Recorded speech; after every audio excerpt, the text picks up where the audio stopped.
seeing BMW kind of get back at the top of the charts again. They've been kind of absent for the last since Canada, really, and so good to see them getting back into the race. And speaking of BMW, let's just quickly mention. Let me get my notes here. Robert Kubica signed for 1 year. Now, Robert did not want a 3-year deal like Mario Tyson wanted.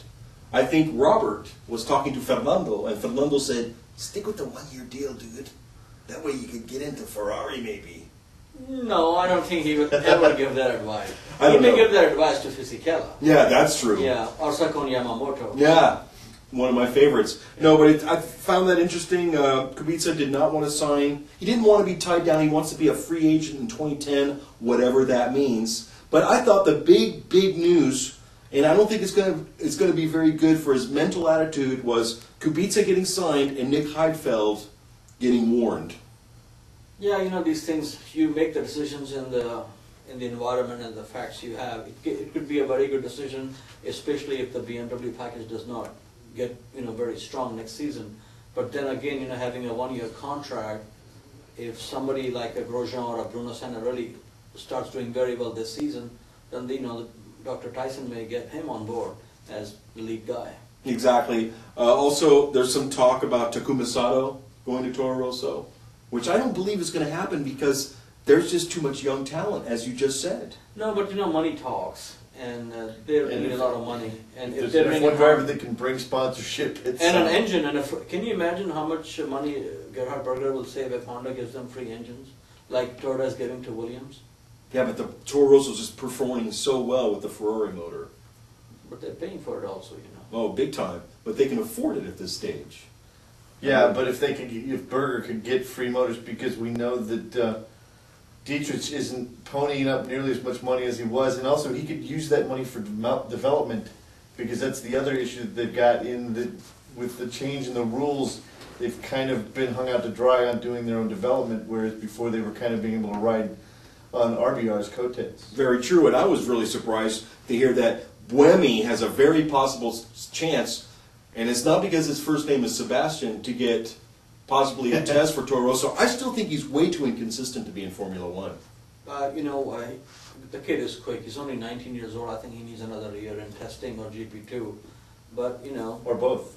Yeah, or both. And, but, if the management likes you, which they do, and he's one of their drivers, they might just put him in the car. Okay, real quickly, do you think Bourdais will be around in 2009, gentlemen? Around in Formula One? Yes, Formula One. I would be surprised. I hope he is, but I'll be surprised. I hope he is too, but I hope he is too. He's a guy that if for some reason STR drops him, he would be a good pickup for somebody like Force India to get. No, I agree. And are you guys looking forward to Spa? I of course think Spa is sort of cool.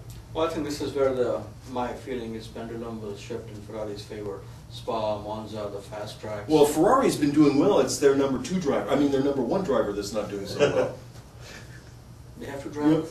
Yeah, the guy that replaced Michael Schumacher, yeah, that famous German guy. 1A's not running so well. Exactly. So anyway, you know what? We're going to take a quick break. We're going to come back with Motorsports Mondial, and I want to remind the listeners you'll be able to catch this episode of F1 Weekly, the 300th anniversary. We've been around for 300 years. And, of course, on the AJ Foy interview, a special for you guys, the listeners. You got to go to the podcast for that. That will not be available in video because AJ did not want to sign the waiver. So we'll take a quick break, and we'll be back after this brief message. This program of F1Weekly.com is brought to you by Heinz Baked Beans. When they say baked, they're serious. On toast and eggs, there's nothing better than Heinz Baked Beans, and I tip my hat to that. Also, real quickly, you see this 2008 calendar, gentlemen? Well, wait till the 2009 calendar. It's going to blow your mind. Thank you. Welcome back to F1Weekly.com. Clark Rogers here, your host. And now we go into everybody's favorite episode as we spin the globe and go around the world with Motorsports Mondial. And Nasir Hamid, the king of Karachi himself. Nas, welcome back to the studio. How are you? How's the tea? Very good, sir, as always. Thank you. And since there is no Spaniola in Karachi, it's cold. Let me read this here. Buenos dias and carrera respetos to all the listeners. And I forgot to mention the race in Valencia was the 65th different Grand Prix circuit that has been used in Formula One. Outstanding statistic there, Nasir. Where do you find this stuff? Give us your secret. Man, this particular one was on another podcast. I don't want to hurt your feelings, but I won't take the name. Okay, good. Yeah. Yeah. Keep up the good work. Just lost a 0 on his check, but that's okay because he's got a lot of them. You have thick skin like me. I know you do. But anyway, before you go into your global motorsports effort here, give us another couple of quick snippets on Kimi Räikkönen, because I know you and him have that deep affection. Well, I do love the racer in him, and I don't think the man has forgotten how to drive a race car, just like Alonso has not forgotten, or Schumi forgot in the years he did not win the championship. But you know, I was thinking the other day, what could be the motivation for him now to win? You know, he was hustling so hard with McLaren and did a tremendous comeback job last year. He must have made over $100 million in his career, well over 100. Absolutely, absolutely. Okay, and he's living in tax-free Switzerland, so he can afford to retire on his own terms and timing, so no issues there.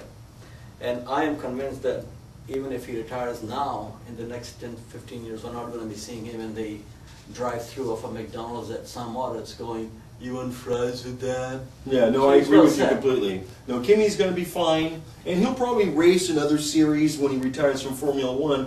But I certainly thought at the beginning of this season he was going to take this championship with maybe a little more machismo. Yeah, I mean, you know, I expected him to perform like Schumacher. I mean, you just don't replace a 7-time world champion and win on, you know, pure luck. And once again, performing like Schumacher is not an easy task. No. As Rubinho found out. Oh, pobrecito. But, you know, all it takes is a DNF for Hamilton. He's back in action. I agree, and we haven't seen a DNF from Hamilton. And let me tell the listeners right now, one's coming up, it's in the bag. Yeah, and I think the next few races are going to really help Ferrari.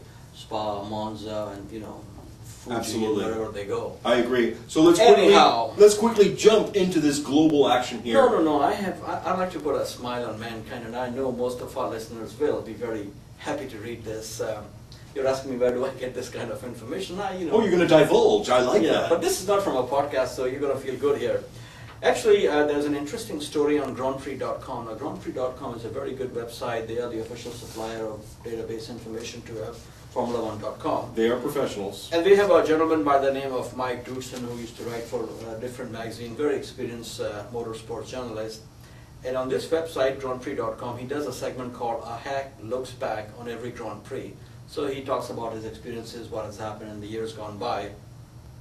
So please check out this article regarding the Spanish Grand Prix and see what Graham Hill did at a Spanish restaurant in 1967 to amuse some serious-looking Spaniards. And since this is a family show, I will not bring it up here. Thank you, Nasir. No pun intended. Okay, a few more thoughts on the Valencia race. As we have seen once again, Cowie cannot keep up with Hemi, just like Nelsinho can't keep up with Fernando.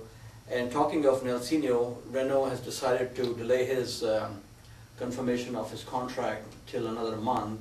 And I will not be surprised if he's replaced by Romain Grosjean. And Romain Grosjean's name has come up a number of times. The guy is quick, he's mistake prone, he's making a lot of mistakes. But if you can be as quick as experienced GP2 drivers in your rookie season, you got something going for you. And I think Flavio will tolerate mistakes if you're quick. Oh yeah, most people will. Exactly. Okay, let's see what else we have. Bruno Senna, interesting, anybody see? Let's hope Larry Carter is wrong this time. Did anybody see any of the action in GP2 races? Not only did I see it, but I taped it. Oh, you did? Absolutely. Thanks. How about you, Mr. No, didn't get a chance. Well, they were asking, Peter Windsor was asking most of the top drivers who will be the driver to go into Formula One in the next year or two. And the two names that were constantly given by most of the drivers were Grosjean and Bruno.